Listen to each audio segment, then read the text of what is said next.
오늘 저희가 창세기 2장부터 5장까지 타락의 이야기, 또 가인과 아벨의 이야기를 나누는 대목입니다.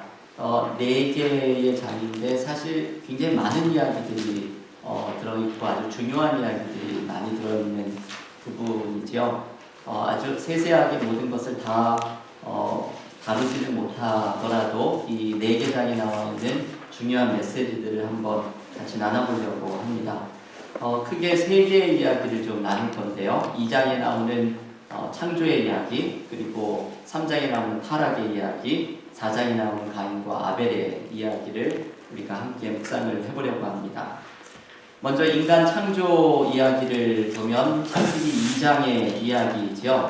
여러분들께서 아마 좀 눈치를 채셨겠지만 창세기를 읽어보면 두 개의 창조의 이야기가 등장을 합니다. 창세기 1장부터 2장 3절까지 나오는 창조의 이야기이고, 그리고 2장 4절부터 나오는 두 번째 창조의 이야기이죠. 특별히 그 인간을 창조하는 이야기는 사뭇 내용이 좀 다르죠. 그래서 어떤 분들은 이게 다른 두 개의 창조의 이야기냐라고 질문을 하기도 하지만, 이 1장과 2장의 창조의 이야기는 두 개의 서로 다른 창조의 이야기보다도 뭔가 서로를 보완하는 내용이 담겨있는 것이라고 생각을 하는 것이 좋습니다. 2장의 창조의 이야기는 아무래도 인간 창조의 이야기를 다루고 있죠. 그래서 1장의 사람을 지으신 이야기에서 뭔가 덧붙여야 되는 내용들을 중심으로 해서 창세기 2장의 창조의 이야기가 소개가 되고 있습니다.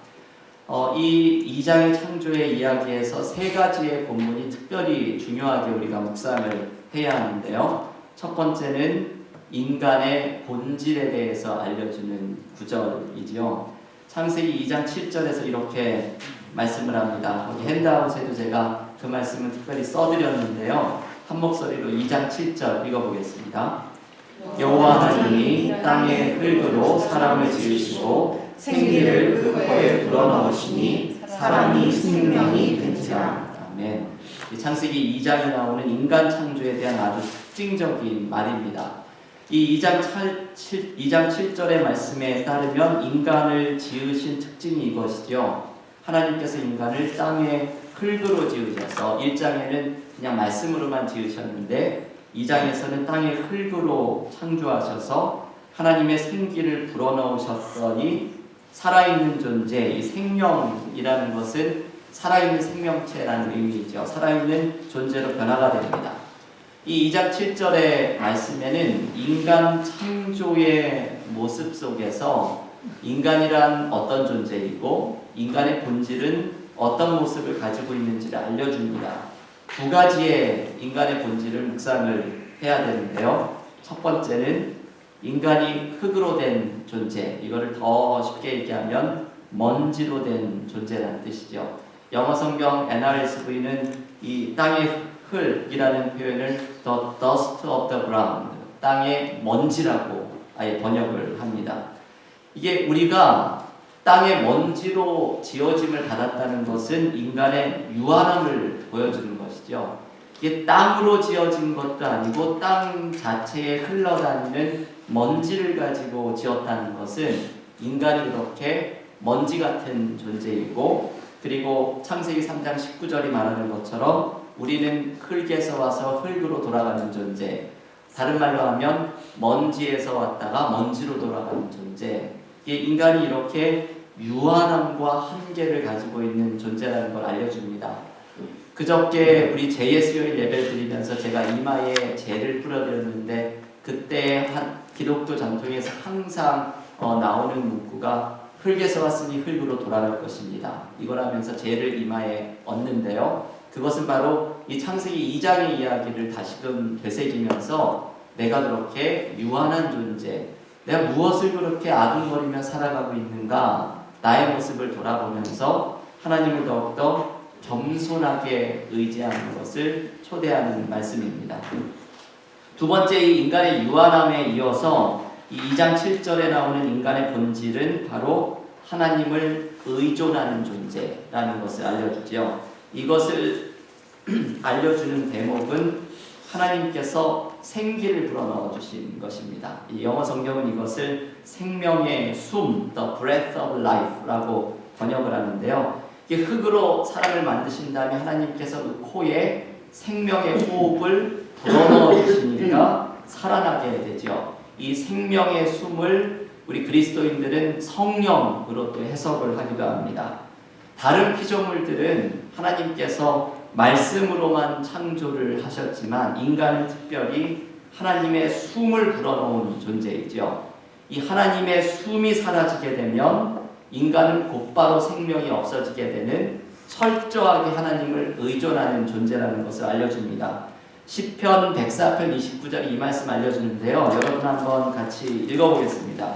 구약성경 시편 104편 29절 한번 찾으셔서 같이 읽어볼까요? 시편 104편 29절 구약성경 878페이지에 있습니다. 시편 104편 29절 함께 읽겠습니다. 주께서 낯을 숨기신즉 그들이 떨고 주께서 그들의 호흡을 거두신즉 그들은 죽어 먼지로 돌아가나이다. 네. 여기 호흡이라는 말이 나오죠. 이게 지금 구약 성경에 생기를 불어넣으셨다. breath of life하고 똑같은 것이죠. 하나님께서 하나님의 숨을 들여보내시면은 인간은 생명을 얻고 지금 시편 104편 29절의 말씀처럼 하나님께서 그 생명의 숨을 거두어 들이시면 곧바로 인생은 삶을 마감해야 하는 인간이 이렇게 철저하게 하나님께 의존된 존재라는 것을 창세기 2장의 인간 창조의 이야기가 보여줍니다. 여러분이 인간 창조의 두 가지의 모습, 먼지로 지어진 유한함, 그리고 하나님의 숨으로만 살아가는 의존적인 존재라는 것을 기억을 하면 우리가 곧바로 생각하게 되는 것이 지난주에 배웠던 창조의 목적이지요. 창조의 목적은 하나님과의 교제 속에 있는 것이라고 우리가 배웠습니다. 이 하나님의 형상을 묵상하면서 주로 이 말씀을 나누었죠. 창조의 목적은 우리를 사랑의 대상으로 지으신 하나님과의 관계 속에 있는 것인데 창세기 2장의 이 인간 창조는 창조의 목적을 다시 일깨워주지요. 인간은 먼지로 지어진 유한한 존재이고 하나님의 숨으로 살아가는 전적으로 하나님을 의지해야 하는 존재이기 때문에 우리는 하나님과의 관계 속에 있을 때에만 삶의 의미와 목적을 발견한다는 것을 가르쳐주는 말씀입니다. 제가 오늘 이 슬라이드를 제가 말씀드리는 것들을 좀 만들어 오려고 하다가 시간이 없어서 그림만 가져왔거든요. 지난주에 보여드렸던 창조의 목적에 관한 이 그림이죠. 시스틴 성당에 있는 미켈란젤로. 이 미켈란젤로가 그린 천지창조의 이 천정화 그림에서 우리가 아는 것처럼 아담이고 그리고 하나님이죠. 이 그림의 포인트가 뭘까? 지난주에도 같이 묵상을 했지만 이 손이죠. 이 손이 달뜻말뜻한 이 손은 이 하나님의 손가락은 하나님과의 관계 속으로 부르시고 계시는 몸짓이고 그리고 아담은 이 하나님과의 관계 속으로 부르심을 받은 자신의 사명에 지금 응답하려고 하는 모습입니다. 제가 어저께 목요방에서 이 그림을 지난주에도 이 그림을 보여드렸죠. 다시 보여드렸더니 한 분께서 아주 반대되는 그 상상으로 이야기를 하시는데 이 손짓에 떨어져 있는 곳에 주목하면서 지금 아담이 하나님으로부터 멀어지고 있는 저하고는 이제 정반대되는 묵상으로 이야기를 하셔서 그것도 좋은 묵상이시라고 제가 타락의 장면에도 인용할 수 있겠다고 생각을 했습니다. 이 미켈란젤로가 천지 창조를 그리면서 인간의 창조의 대목에 이 그림을 그려놓고 있는 것은 바로 하나님과의 교제 가운데로 지음을 받은 이 창조의 목적을 표현하려고 하는 것이죠. 이분이 창조의 목적이라는 것을 분명히 염두에 두었는지 아닌지는 모르겠지만 창세기 1장과 2장이 일관되게 이 메시지를 전하기 때문에 자연스럽게 이러한 그림을 상상하게 된 것이죠. 두 번째는 창세기 2장에 나오는 중요한 본문은 선악과에 관한 말씀입니다. 인간 창조의 이야기인 창세기 2장에서 에덴 동산에 특별한 나무가 있었다는 것을 발견하게 되죠. 2장 9절을 읽으면 생명나무와 선악과가 있었음을 발견하게 됩니다. 그런데 하나님께서 이 두 개의 나무 중에 선악과만을 먹지 말라고 금지하시죠. 이 생명나무를 금한 것은 타락하게 된 이후에 벌어지게 되는 일입니다. 이 말은 본래 이런 의미로 생각을 할 수가 있죠. 원래 에덴 동산에 하나님께서 인간을 창조하시고 그 안에 두셨을 때에는 생명나무를 먹으면서 하나님과의 영원하고 완전한 관계 속에 살아갈 수 있게 해주신 존재였음을 알 수 있습니다. 인간은 에덴 동산에서 하나님과의 관계 속으로 들어가도 이것이 창조의 목적이었고 생명나무를 먹으면서 완전한 관계 속에 거하는 것이 초대된 상태였지만 인간은 하나님께서 금하신 선악과를 따먹으면서 하나님이 창조에 의도하신 이 모든 삶이 깨어지는 것을 경험하게 되죠. 먼저 우리가 이 선악과를 따먹는 타락의 이야기는 다음 장 3장에서 살펴보고 왜 하나님께서 선악과를 에덴 동산에 두셨을까를 물어봐야 합니다. 그 아이들을 교회 학교에서 유아 공부, 중고등부에서 가르치면 애들이 단골로 물어보는 질문 중에 하나가 이거죠. 왜 선악과를 하나님이 만드셨을까요? 아담과 하와가 따먹을 것을 하나님이 모르고 계셨을까요? 그 가능성을 왜 이런 그 시험에 들 만한 화근을 만들어 두셨을까요? 이게 아예 없었다면 하나님이 창조에 의도하셨던 그 삶이 자연스럽게 지속이 될 수 있었을 텐데 왜 선악과를 두셨을까요? 애들은 이렇게 좀 세련된 질문들로 묻지는 않지만 똑같은 질문하죠. 왜 선악과를 하나님이 만드셨을까를 묻습니다. 이 질문에 대해서 우리는 두 가지의 대답을 할 수가 있죠. 첫 번째는 하나님께서는 사람에게 자유의지를 주셨기 때문이죠. 하나님과의 관계 속으로 지음을 받은 존재이지만 하나님께서는 인간에게 주신 자유의지로 이 하나님과의 관계를 선택하기를 원하시는 것이죠. 인간은 하나님께 순종할 수도 있고 불순종할 수도 있는 자유의지를 받았습니다. 만약에 자유의지가 없다고 생각을 해보세요. 인간은 아마 로봇처럼 만들어질 것이고 그리고 이 로봇으로 프로그램된 인간과 하나님과의 관계는 이게 엄밀한 의미에서 관계라고 이야기할 수가 없지요. 일방적으로 주어져 있는 상태일 뿐입니다. 하나님은 인간에게는 어떠한 책임도 묻지 못할 것입니다. 자유의지가 없기 때문이지요. 그런데 하나님은 인간을 사랑하셔서 여러분 아시죠? 진짜 사랑은 떠날 수 있는 자유까지도 주는 것입니다.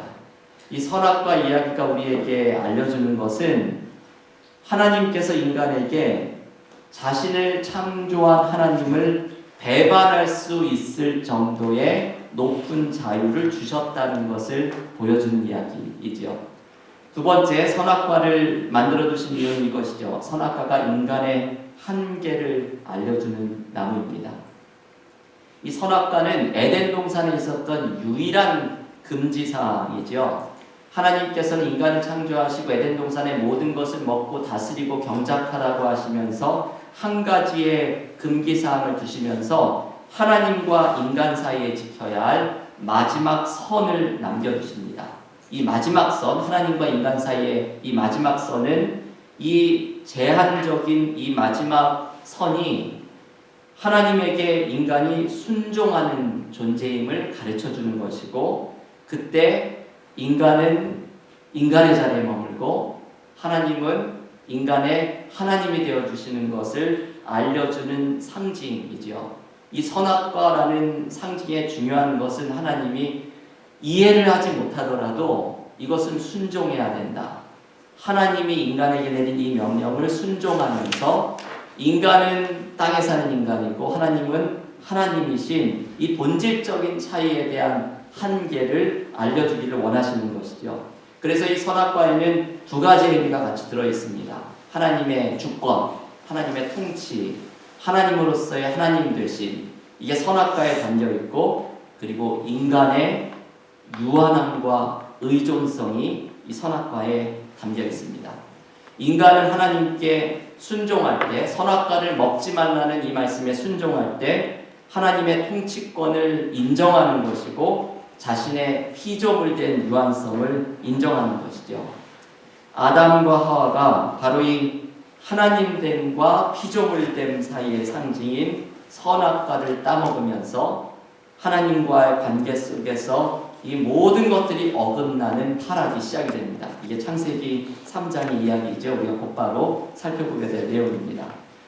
세 번째, 인간 창조의 이야기에서 우리가 관심을 기울여야 되는 부분은 이 아담과 하와를 지으신, 남녀를 지으신 그 돕는 배필에 대한 표현이죠. 흔히 이 창세기의 2장과 3장을 읽으면서 어떤 분들은 남자를 굉장히 높은 위치에 있는 것을 해석을 하는 것을 많이 들으셨을 것으로 생각됩니다. 여자는 마치 종속적인 관계에 있는 것처럼, 그런 이유가 창세기 2장 22절에서 아담의 갈빗대를 취해서 하와를 만드신 것을 이야기하면서 마치 여자를 남자의 일부분에서 나온 종속적인 존재로 생각을 하는 것이죠. 좀 보수적인 신학을 가진 분들 중엔 이런 해석을 여전히 얘기하는 분들도 있지만 대부분의 사람들이 이제 이런 이야기보다 앞으로 제가 말씀드릴 돕는 배필의 의미에 대한 것을 강조하는데요. 가만히 생각을 해보면 이 재료의 문제에 대한 이야기도 사실 반대로 해석을 할 수 있죠. 먼지에서 만든 남자보다 갈비뼈에서 만든 여자가 훨씬 고급 제품이죠. 이 재료의 머티리얼의 차이를 보더라도 오히려 이 재료를 가지고 이야기를 한다면 더 고급 제품이라고, 재료의 수준이 일단 다른 것으로 생각을 할 수가 있습니다. 아담과 하와의 관계에서 이 둘 사이의 관계를 알 수 있는 중요한 표현은 돕는 배필이라고 하는 것인데요. 이 구약 성서학자들은 이 돕는 배필의 히브리어 에제르 크네그도라는 이 말을 가지고 이 돕는 배필의 의미를 이제 아주 깊은 의미들을 찾아갑니다. 이 에제르라는 말은 돕는 자라는 뜻이고, 크네그도라는 일종의 형용사인데요. 이것에 대한 해석에 따라서 의미가 몇 가지로 번역이 될 수 있습니다. 첫 번째 의미는 돕는 반대자. 이 크네그도라는 말에 무엇과 반대되는 의미가 있는 것을 부각을 시켜서 이 돕는 배필을 어떤 사람들은 돕는 반대자라고 해석을 합니다. 이 말은 이런 의미죠. 부부관계를 예로 들면 부부관계는 돕는 반대자의 관계가 될 수 있다는 것이죠. 서로 사랑하고 아끼는 관계라고 할지라도 예와 아니오를 말할 수 있는 관계, 그리고 배우자가 잘못된 길을 갈 때에는 반대자가 될 수 있다는 것을 알려주는 말씀이죠.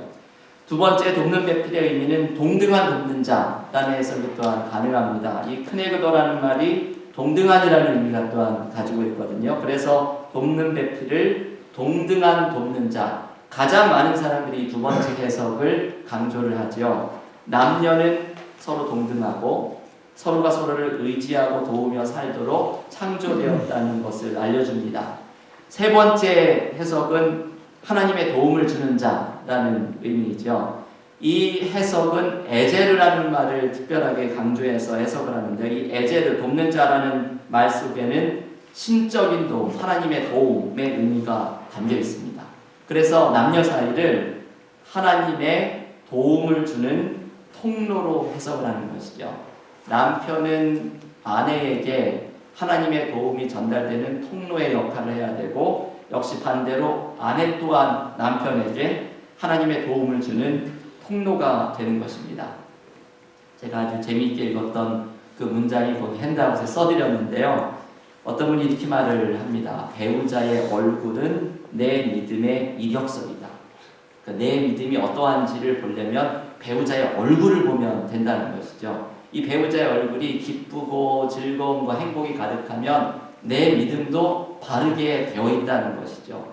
근데 배우자의 얼굴이 아주 어둡고 수심이 가득하고 행복하지 않으면 이 내가 얼마나 삶이 엉망이고, 그리고 지금 이 얘기하는 세 번째 모습처럼 하나님의 도움이 전달되는 통로로서의 역할을 하지 못하면 배우자의 얼굴에 그렇게 수심과 어두움이 가득하겠느냐는 것이죠. 그래서 배우자의 얼굴은 내 믿음을 볼 수 있는 믿음의 이력서다라고 어떤 목사님이 이야기를 했습니다. 여러분의 믿음의 이력서를 오늘 이제 집에 가셔가지고 상대방의 배우자의 얼굴을 보면서 얼굴이 좀 별로 안 좋으면 내 믿음의 이력서가 저렇구나 이렇게 생각을 하면 됩니다. 그 상대방을 욕하는 것이 아니라 나를 지금 돌아봐야 한다는 것을 알려주는 것이죠. 여러분이 돕는 배필에 이러한 세 가지 의미를 가지고 있는데, 지금 이 인간 창조의 이야기는 인간의 본질부터 선악과와 이 남녀에 대한 이야기를 통해서 결국은 하나님께서 이 남자와 여자를 창조하시면서 하나님과의 관계 속에 함께 들어가는 것을 도와주는 관계로 지으신 이야기로 마치게 됩니다. 문제는 이제 3장에서부터 벌어지는 것이죠. 두 번째, 타락의 이야기로 함께 들어가겠습니다. 인간을 이렇게 창조하시고서 에덴 동산에서 원래 영생을 누리며 하나님과 살아가도록 지음을 받았던 본래의 창조의 목적이 인간의 편에서 창조주와 피조물의 관계를 넘어서려고 하는 타락을 통해 깨어지기 시작을 합니다. 뱀의 유혹에 넘어가서 하나님처럼 되고자 하는 교만함 때문이죠. 그림을 하나 제가 가지고 왔는데요. 거기 핸드아웃에 써드린 니콜라 푸센이라는 사람의 봄이라는 작품입니다. 이분이 봄, 여름, 가을, 겨울을 만드는데 그 봄, 여름, 가을, 겨울마다 성경의 그 장면 그림으로 그리거든요. 봄의 그림에서는 아담과 하와의 에덴 동산 그림인데요. 좀 이게 잘 안 보이죠? 이런 그림이 저작권이 민감하기 때문에 제가 찾을 수 있는 게 가장 진한 게 이제 이 그림인데요. 여기 보면 하와가 있고 여기 손 하나를 펴가지고 위를 나무를 가리키고 있습니다. 옆에 앉아있는 사람은 아담이 이렇게 앉아있고요. 여기 화면에 보면 구름이 있고 여기 누군가가 계신데 하나님이죠. 이 그림에서도 아까 선악과 이야기, 선악과의 상징이 하나님의 다스림과 인간의 피조물됨에 대한 상징, 그것을 순종하도록 명령하시는 이야기를 했는데, 인간의 피조물된 이 땅에 있는 모습과 하늘에 계신 하나님의 모습이 이렇게 보여지고 있죠. 그림에 잘 안 보이시지만 여기에 열매들이 달려있는 나무가 있습니다. 나중에 한번 인터넷 같은 것으로 크게 그림을 확대해서 한번 보세요. 여기 나무가, 열매가 있는 나무가 있는데 이것이 바로 선악과이지요. 하와가 이 나무를 가리키면서 아담에게 무언가를 얘기하고 있는데 아마도 이 선악과를 먼저 먹고서 아담에게도 이것을 주려고 하는 그림을 그리고 있는 장면으로 보입니다. 이 그림의 특징이 무엇인가 하면요, 여기에 뱀이 없다는 것이죠. 이 푸생은 뱀을 굳이 그려놓을 필요를 느끼지 못했습니다. 왜냐하면 뱀은 인간의 교만함을 이렇게 건드려주는 역할로도 충분했다는 거거든요. 결국 뱀에게 탓을 하는 것이 아니라 인간이 뱀의 말을 듣고 하나님처럼 되려고 했던 그 인간 안에 있는 교만함, 그것이 바로 이 타락의 원인이라는 것을 이 그림을 통해서 알려주고 싶어 하는 것이죠. 이렇게 선악과를 따먹은 아담과 하와를 통해서 창세기는 이것을 죄라고 이야기를 하고 타락이라고, 그래서 이걸 원죄라고 이야기를 하죠. 왜 원죄의 사건이라고 규정을 하는가 하면 아담과 하와의 이 사건을 통해서 네 가지의 관계가 단절이 되었기 때문입니다. 이게 타락의 결과이죠. 여러분, 이게 참 중요한 메시지인데요.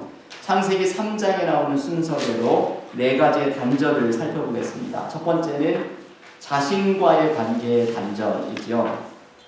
창세기 3장 7절에 한번 성경 구절을 좀 빨리빨리 읽어볼까요? 창세기 3장 7절 한 목소리로 읽겠습니다.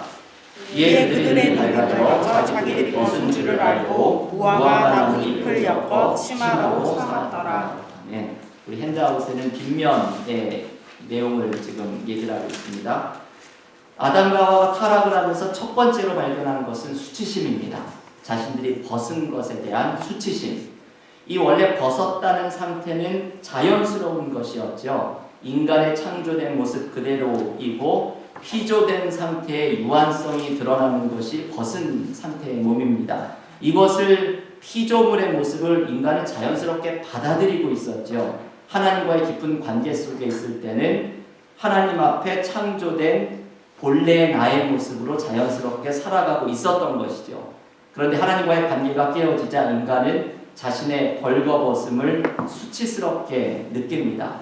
이 피조된 자체를 수치스럽게 느낀다는 건 이런 뜻이죠. 나의 한계를 인정하지 않으려고 하는 것이고 자연스러운 것을 받아들이지 못하는 분열이 일어나기 시작을 한 거죠. 창조되었을 때 경험하지 못했던 인간은 새로운 것들을 느끼기 시작했습니다. 수치심, 불안감, 열등감 이런 것들이죠. 이것은 창조된 본래의 나의 모습으로부터 멀어지기 시작한 인간의 모습을 알려줍니다.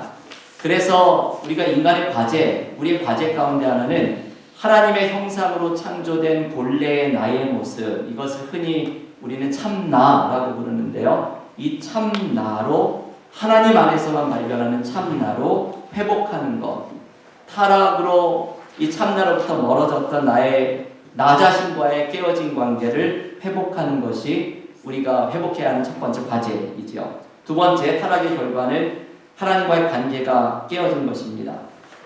3장 8절을 보면 하나님께서 아담과 하와를 부르시는데 아담과 하와가 하나님의 낯을 피하여 나무 사이로 숨는 대목이 나오죠. 여러분, 이 대목 3장 8절을 읽으면 얼마나 큰 변화가 이루어졌는지를 느끼게 됩니다.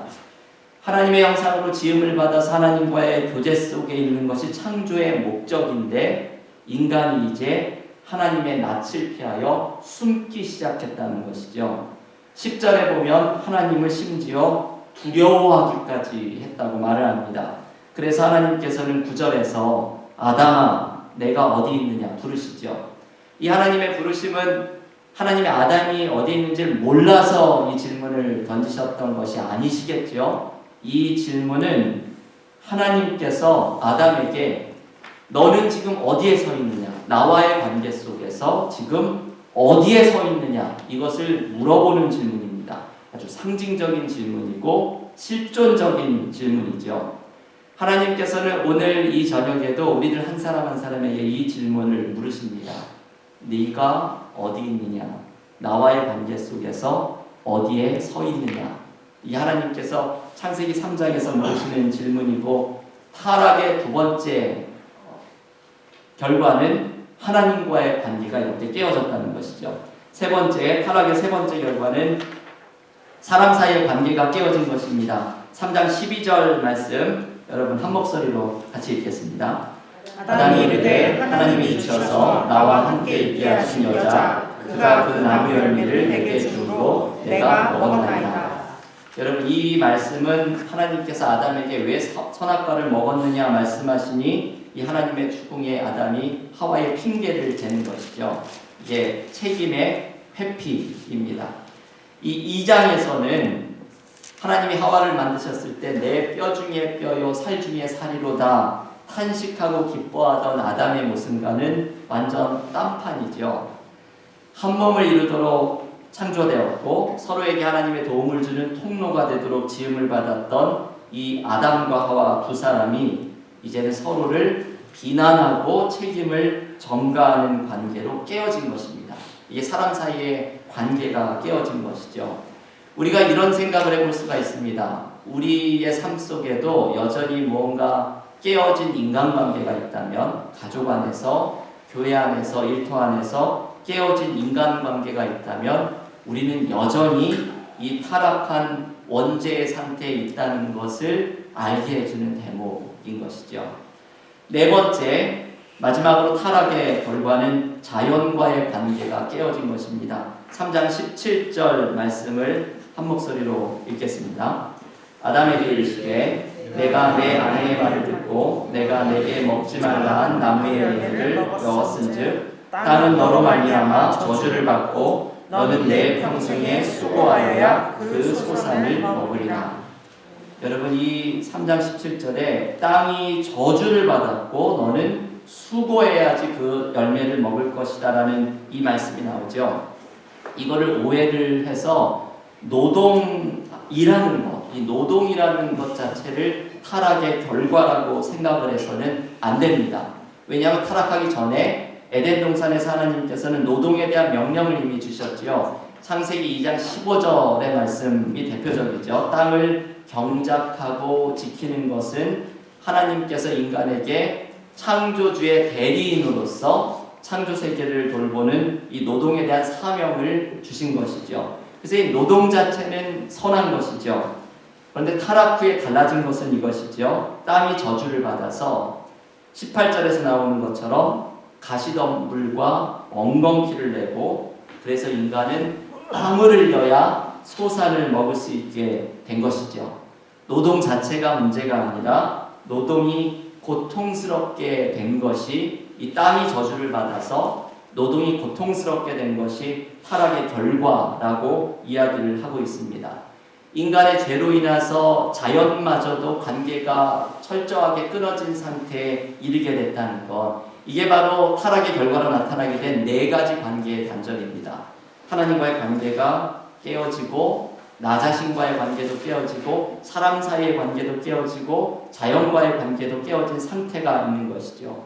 그래서 창세기가 이 말들 속에 숨어있는 우리가 창조의 본래적인 목적을 회복하기 위해서는 이 네 가지의 관계가 회복되어야 함을 가르쳐주고 있는 것이죠. 여러분, 저는 그 영성을 전공을 했는데, 영성의 목표도 놀랍게도 다 이 말씀이죠. 영성을 이루기 위해 영적으로 깊어진다고 하는 영성 형성, spiritual formation도 정확히 네 가지의 관계가 깊어지는 것입니다.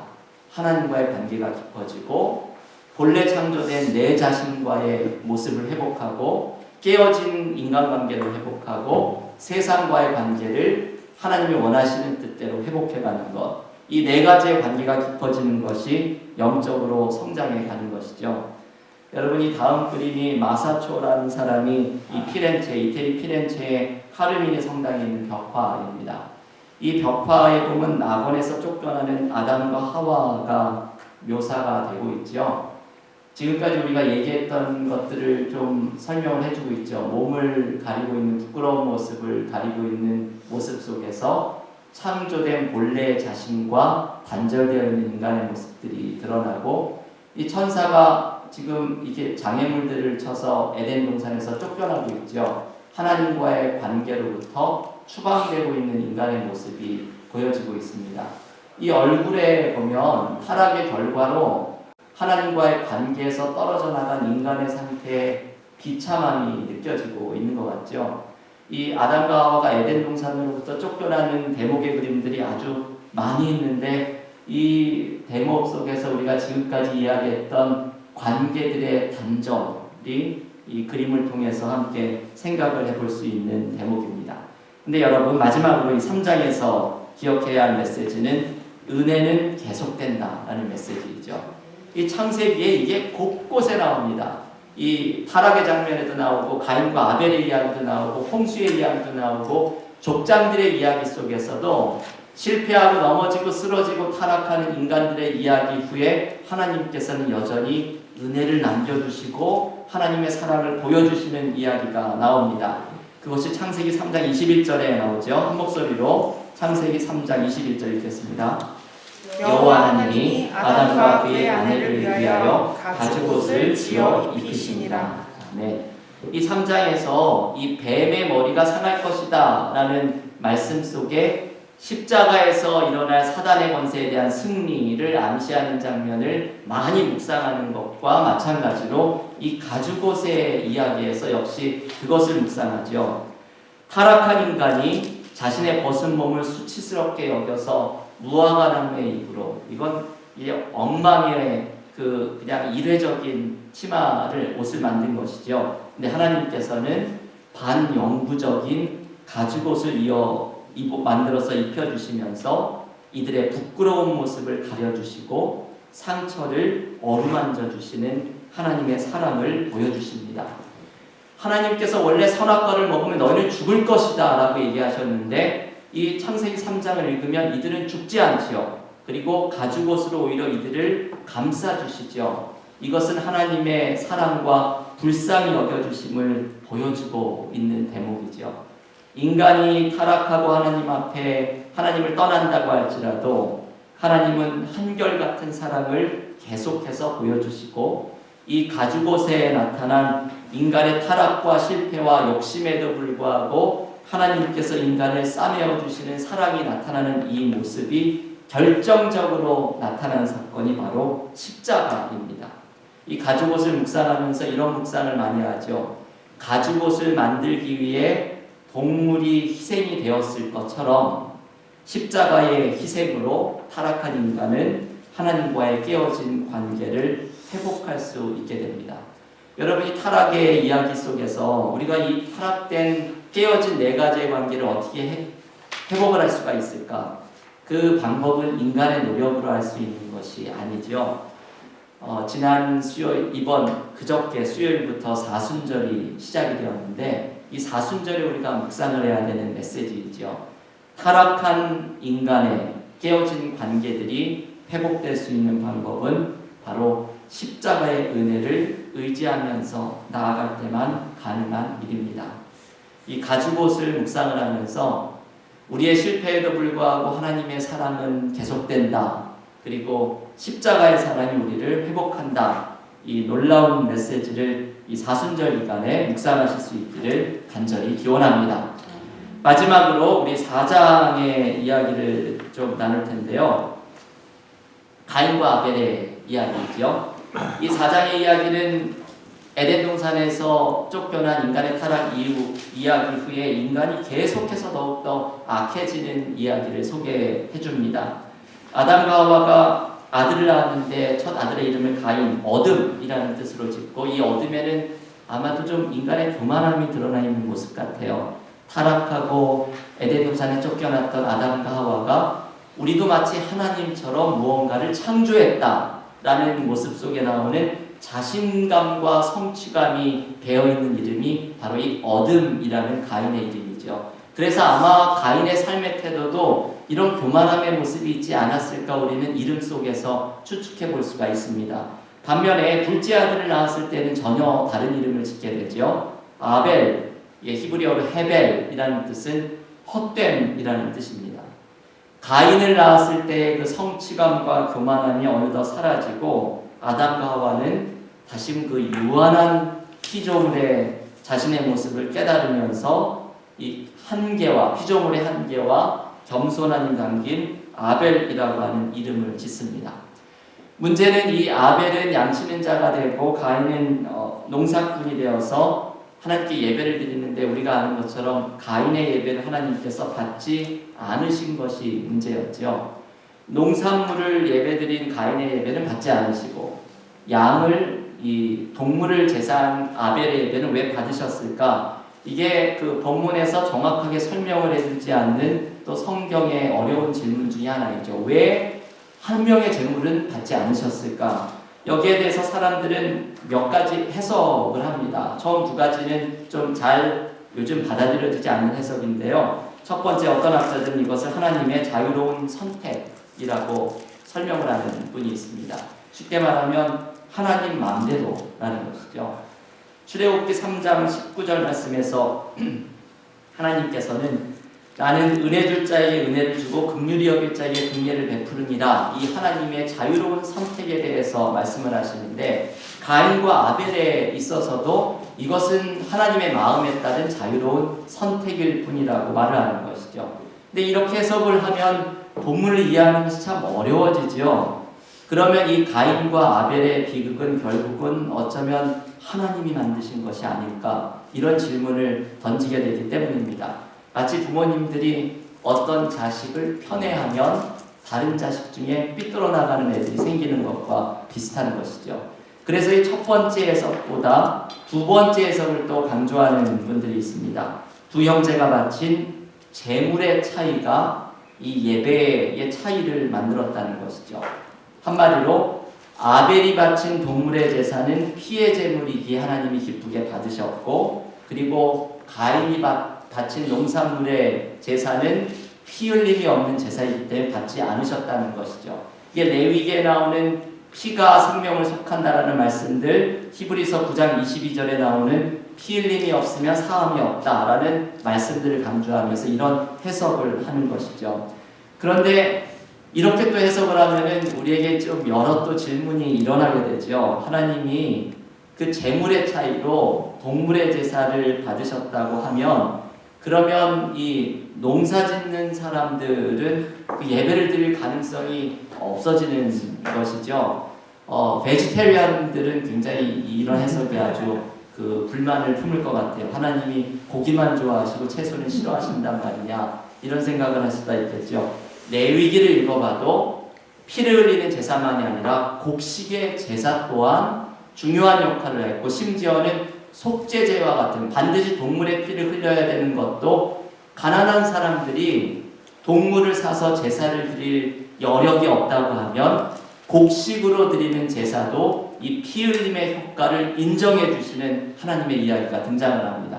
그래서 이 재물의 차이에 있어서에 대한 해석도 우리가 좀 적절하지 않은 것으로 생각을 할 수가 있죠. 그래서 사람들은 다른 데서 이유를 찾습니다. 그것은 삶이 문제였다라는 것을 발견하는 것이죠. 가인과 아벨의 이름의 힌트에서도 느낄 수 있지만 성경에 나오는 표현을 보면 여러분 4절과 5절을 보면 이렇게 이야기를 하죠. 창세기 4장 4절 아벨은 자기도 양의 첫 새끼와 기름으로 드렸더니 여호와께서 아벨과 그의 제물을 받으셨으나 사람이 먼저 나오죠. 사람을 받으셨고 제물을 받으셨다. 아벨 사람을 받으셨다는 것은 그 삶을 받으셨다는 것이죠.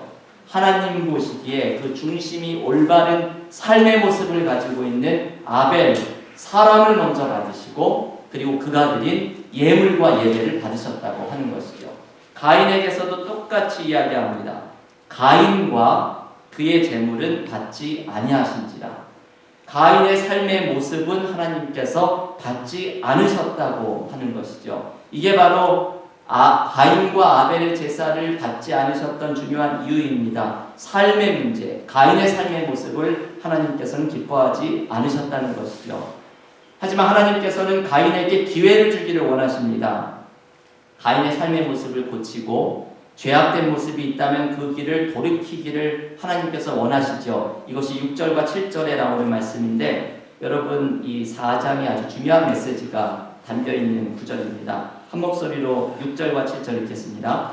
여호와께서 가인에게 이르시되 내가 분하여 함은 어찌 되느냐 안색이 변함은 어찌 되느냐 내가 선을 행하면 어찌 낯을 들지 못하겠느냐 선을 행하지 아니하면 죄가 문에 엎드려 있느니라 죄가 너를 원하나 너는 죄를 다스릴지니라. 아멘.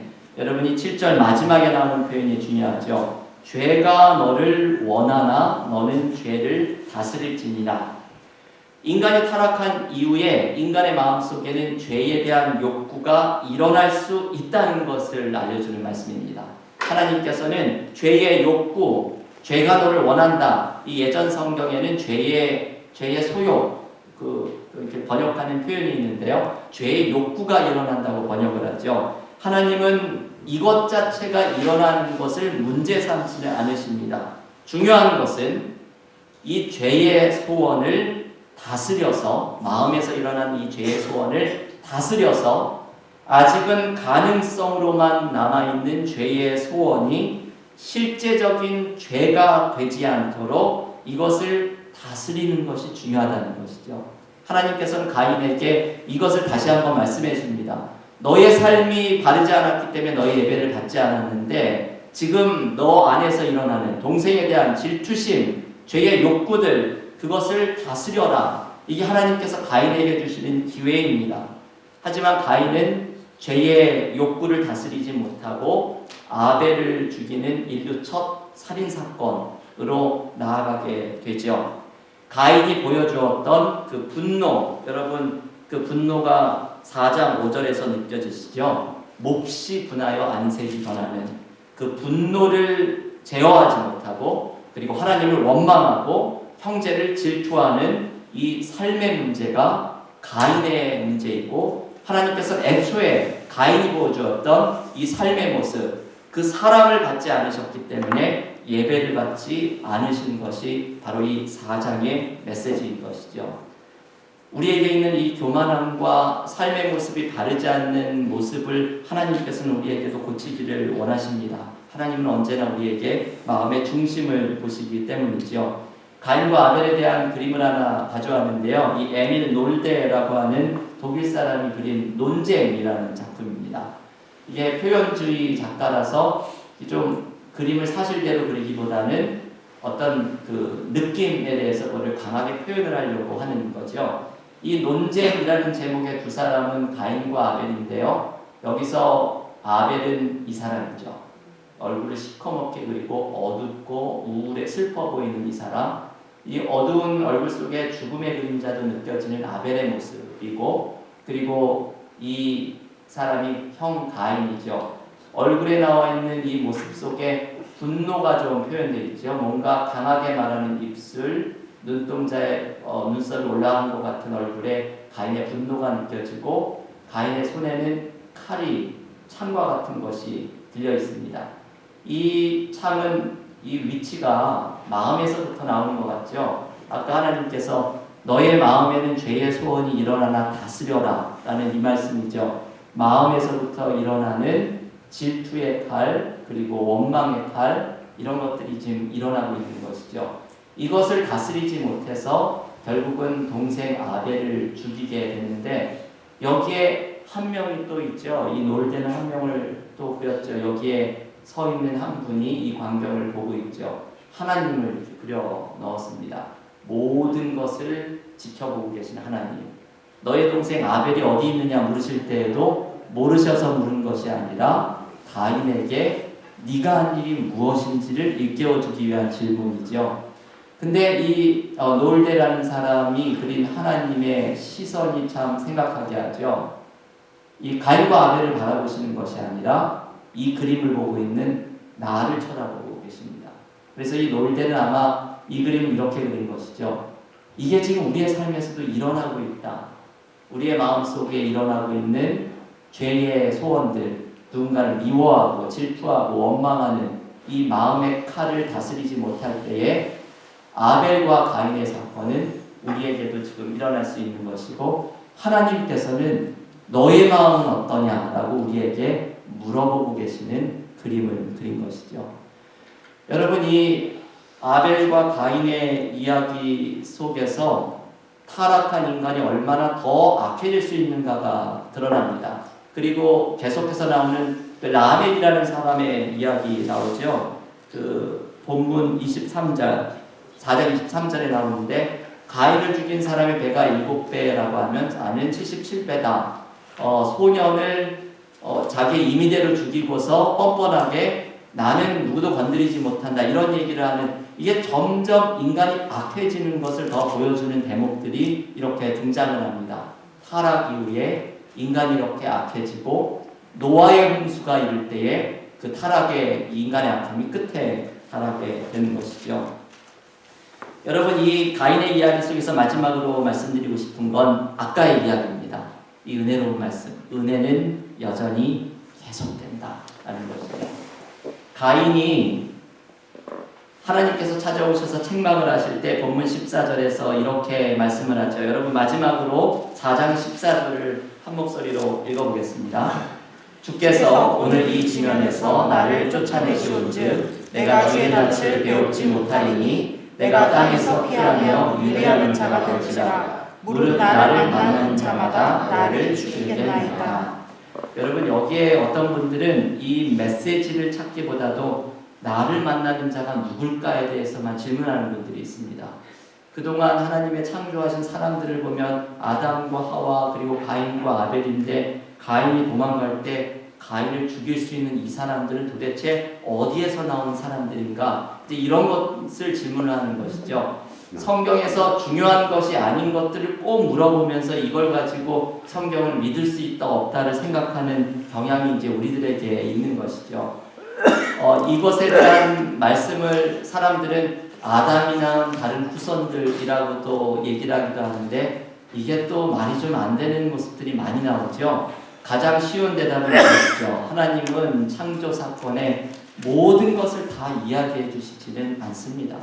이 사람들이 어떻게 어디에서 창조되었는지를 이야기해 주시지 않는다고 하더라도 하나님께서 창조하신 다른 사람들이 있었구나, 이렇게 생각을 하시면 되는 것이죠. 이게 네피림에 대한 이야기나 여러 가지들을 뭔가 이렇게 넘어갈 수 있는 방법입니다. 하나님은 창조의 모든 이야기를 디테일을 다 이야기하시려는 것에 관심이 없지요. 중요한 이야기들을 통해 메시지를 전하고 싶은 것이 창세기의 목적입니다. 이 14절 말씀에 중요한 것은 가인이 하나님의 낯을 피하여 도망가면서 유리하는 자가 되었다는 것이죠. 영어 성경은 이것을 쉼이 없는 방랑자라고 번역을 합니다. 이 하나님으로부터 도망간 사람들의 모습이 이렇죠. 그 쉼이 없는 방랑자의 모습으로 살아가는, 인간은 하나님과의 관계 속으로 창조되었는데 이게 창조의 목적인데 하나님의 낯을 피하여 도망하는 이 사람들은 모두 쉼이 없는 방랑자의 삶을 살아가게 됩니다. 비참한 인간의 현실을 보여주는 것이죠. 마지막 은혜의 메시지는 이것이죠. 하나님은 이런 가인에게도 가인을 보호하는 상징의 표를 이마에 주셨다는 것. 그래서 가인을 여전히 돌보신다는 것. 동생을 죽인 이 살인자에게도 하나님의 은혜가 여전히 계속된다는 것을 보여주는 대목입니다. 우리가 창세기를 읽으면서 이 메시지는 반복해서 나올 거예요. 인간은 실패하지만 하나님은 여전히 신실하십니다. 인간은 타락하지만 하나님은 여전히 선하십니다. 인간은 하나님을 배신하고 도망가지만 하나님은 여전히 인간을 사랑하십니다. 이게 창세기에 계속해서 등장하는 메시지입니다. 오늘 좀 긴 이야기들을 나누었는데요. 창세기 2장부터 5장을 읽으면서 타락의 이야기를 중심으로 묵상했습니다. 4가지의 관계가 깨어진 것을 회복하는 것, 이것이 본래의 창조의 목적을 회복하는 것이고 이것을 위해서 십자가로 인해 회복할 수 있다는 말씀을 기억하면서 우리가 예수 그리스도의 십자가의 능력으로 창조의 목적 4가지의 관계를 회복하는 영적으로 자라나는 사람들이 될 수 있기를 주님의 이름으로 간절히 축원합니다.